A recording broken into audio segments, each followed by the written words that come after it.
오늘은 출애굽기 28장 1절부터 14절입니다. 그 중에서 1절부터 3절까지 읽겠습니다.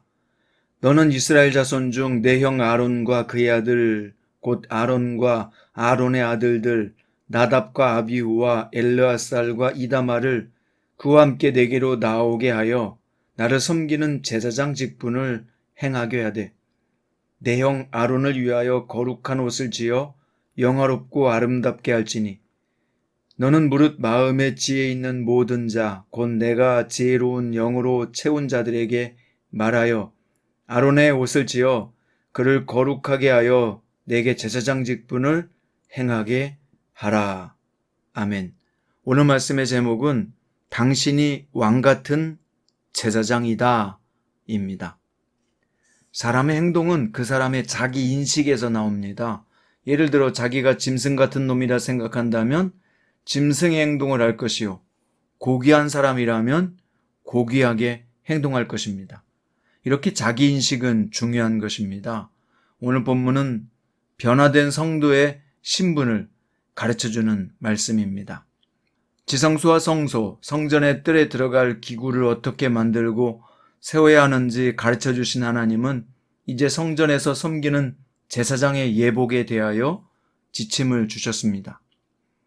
제사장의 중직을 감당할 아론과 그의 아들들의 의복은 영화롭고 아름답게 짓게 하셨습니다. 그들 직분 자체가 하나님의 거룩하심과 영광을 잘 드러내야 했기 때문입니다. 이 예복의 재료는 백성들이 하나님께 기쁘게 드린 예물로 만들게 했으며 장인이 솜씨를 발휘하여 정교하게 만들되 지혜의 영으로 체험받은 사람이 제작하게 하셨습니다.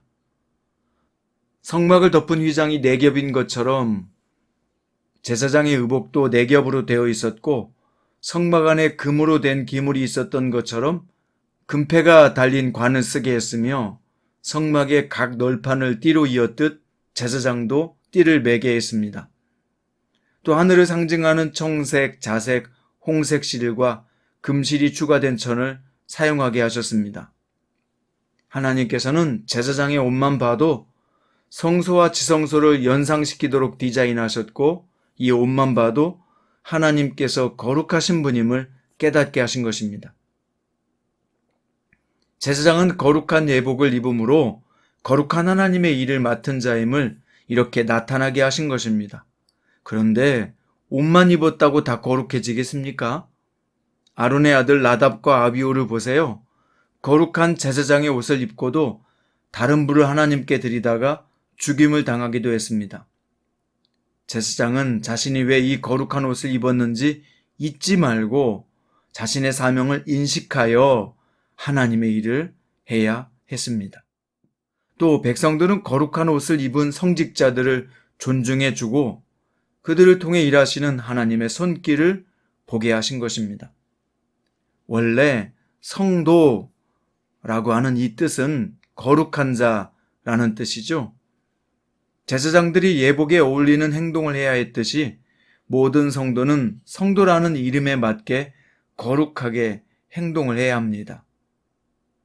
자, 그런데 구약의 제사장들도 죄인이었지만 하나님은 그들을 구별하는 뜻으로 예복을 입게 하셨고 제사장의 거룩한 직분을 감당하게 하셨습니다. 구약의 제사장은 이처럼 특별한 의복이 필요했지만 사실 그들 역시도 죄인이었단 말입니다. 그러나 우리의 영원한 대제사장 되신 예수님은 특별한 의복이 필요치 않습니다.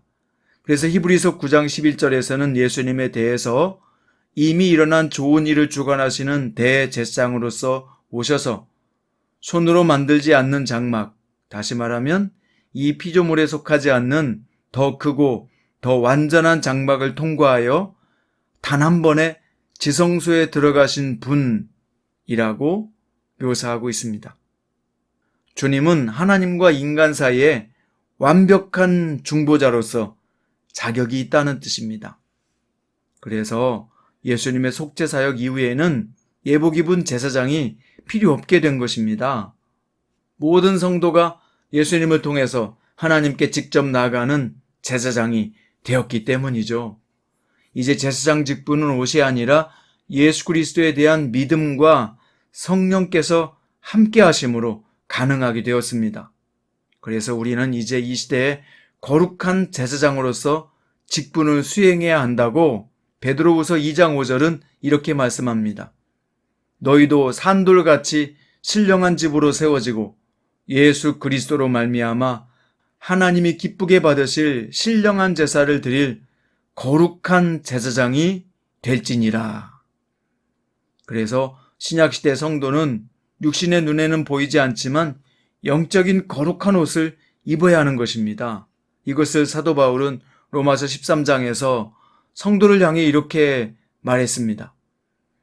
낮에와 같이 단정히 행하고 방탕하거나 술 취하지 말며 음란하거나 호색하지 말며 다투거나 시기하지 말고 오직 주 예수 그리스도로 옷 입고 정욕을 위하여 육신의 일을 도모하지 말라 라고 말입니다.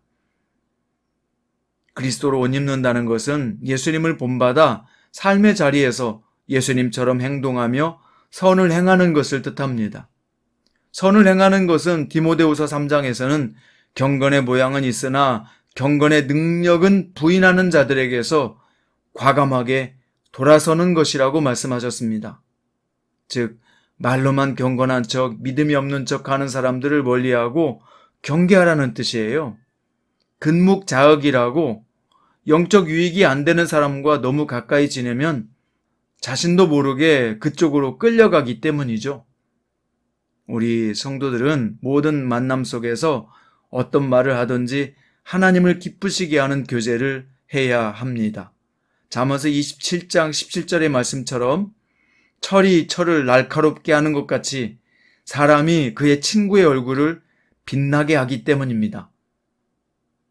하나님은 예수님을 믿는 모든 성도들을 거룩한 제사장이 되게 하셨습니다. 창세기 49장에서 야곱은 유다 지파를 예언하면서 그의 옷을 포도주에다 빨며 그의 겉옷은 포도주의 붉은 즙으로 빨 것이라고 예언했습니다.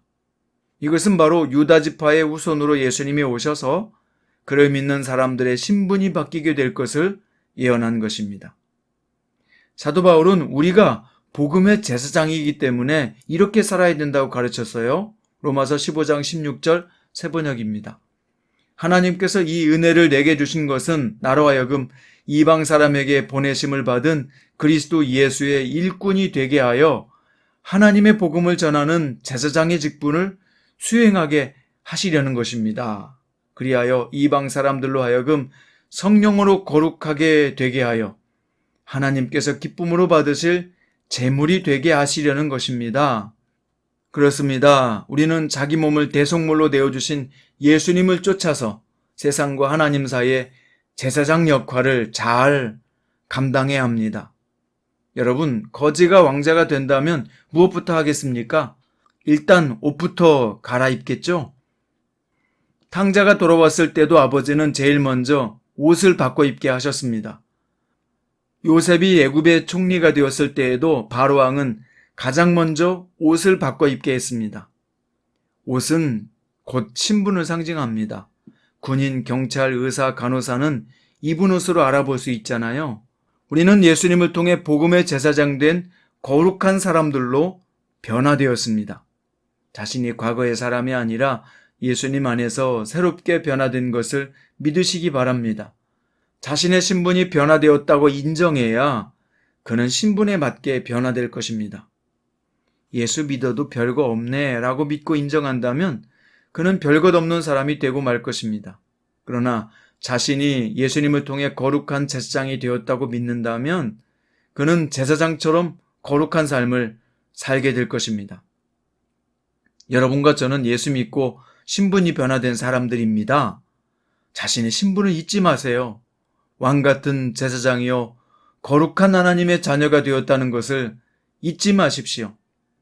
그렇기 때문에 우리는 항상 세상 사람들과 다르게 살아야 하는 것입니다. 죄악된 행동을 버리고 거룩한 생활, 깨끗한 마음으로 순결하게 인생을 살아내야 하는 것입니다. 그래서 오늘 또 불안하듯 쫓기듯 사는 인생이 아니라 하나님의 인도하심에 자신을 맡기고 평안하게 살아낼 수 있기를 바랍니다. 또한 예수 그리스도의 복음을 세상에 알리는 복음의 제사장으로 살아가십시오. 여러분 잊지 마세요. 당신은 바로 왕 같은 제사장이요 거룩한 하나님의 자녀입니다. 기도드리겠습니다. 주님, 우리는 왕 같은 제사장입니다. 하나님 나라의 제사장으로 변화된 사람들입니다. 그러므로 세상 사람들처럼 정욕과 물질에 배어 살지 않게 하시고 오늘 또 복음의 은혜와 감격을 누리며 살게 해 주십시오. 또한 이 복음을 전하며 하나님 나라의 제사장으로 살길 원합니다. 거룩한 주님의 뜻을 이루어가는 그런 제사장으로 살아갈 때 주께서 함께 하시고 도와주실 줄 믿습니다. 우리의 영원한 대제사장 되시는 예수님 이름으로 기도드립니다.